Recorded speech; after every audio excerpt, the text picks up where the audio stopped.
নমস্কার বন্ধুরা, Indian sports সেন্টারে আপনাদের স্বাগত জানাই। আজ আমরা ইস্ট বেঙ্গল মোহনবাগান সহ কিছু ক্লাবদের ট্রান্সফার আপডেটস নিয়ে ডিসকাস করব, কিন্তু তার আগে চ্যানেলটিকে যারা সাবস্ক্রাইব করেনি তাদের চ্যানেলটি সাবস্ক্রাইব করে বেল নোটিফিকেশন প্রেস করে অল করে দেওয়ার জন্য রিকোয়েস্ট করা হলো। ধন্যবাদ।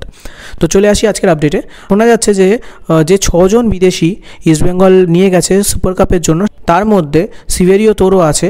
অর্থাৎ যে নতুন বিদেশিকে নিয়ে এত আমাদের উত্তেজনা তৈরি হয়েছিল, সেই ইয়াগো ফালকাওকে নিয়ে যাওয়া হয়নি এবং সেই ইয়াগো ফালকাও সুপার কাপ খেলতে পারবে না।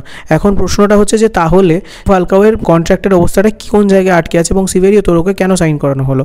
তো যে আপডেট পাওয়া যাচ্ছে সেটা হচ্ছে 1 নম্বর মেডিকেল টেস্ট রিপোর্টের বেসিসে কিছু কমপ্লেক্সিটি দেখা দিয়েছিল ইয়াগো ফালকাওয়ের, এবং এছাড়া ইস্টবেঙ্গল ম্যানেজমেন্ট যেটা চেয়েছিল সুপার কাপের জন্য কন্ট্রাক্ট রাখতে এবং সেই সুপার কাপে খেলা যদি ভালো লাগে তাহলে লং টার্ম চুক্তি করার জন্য।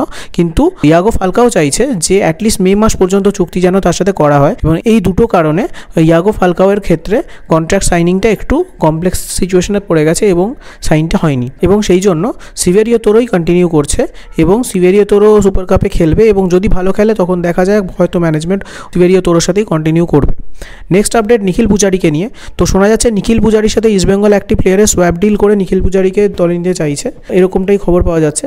তো চলে আসি মোহনবাগানের আপডেটে। মোহনবাগান উইন্টার ট্রান্সফার উইন্ডোতে তাদের প্রথম প্লেয়ারকে সাইন করিয়ে নিল, সেটি হলেন সালিম মির, যিনি একজন 18 বছর বয়সী ইয়াং ফুটবলার। 5 ফুট 10 ইঞ্চি ওনার হাইট, এবং উনি left back come centre back পজিশনে খেলতে পারেন। তো ওনাকে রিলায়েন্স ফাউন্ডেশন ডেভেলপমেন্ট লিগের জন্য সাইন করানো হয়েছে, কিন্তু দেখা যাক উনি যদি খুব ভালো পারফর্ম করেন তাহলে ওনাকে হয়তো মেন টিমের সাথে খেলতে দেখা যেতে পারে, যেরকম কিয়ান নাসিরি, সুহেল ভাটকে আমরা দেখতে পাচ্ছি। তো এবার নেক্সট আপডেট হচ্ছে কার্টিস মেনকে নিয়ে।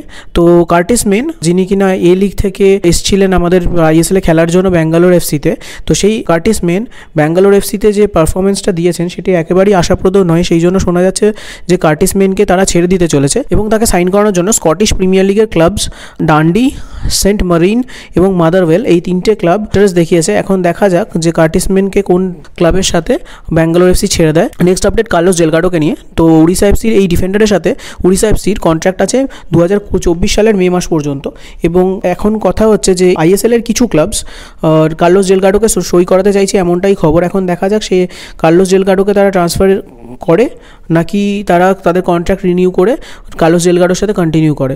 এই ছিল আজকের আপডেট। তো যদি ভিডিওটি ভালো লাগে তাহলে চ্যানেলটিকে সাবস্ক্রাইব করে বেল নোটিফিকেশন প্রেস করে অল করে দেবেন। ধন্যবাদ।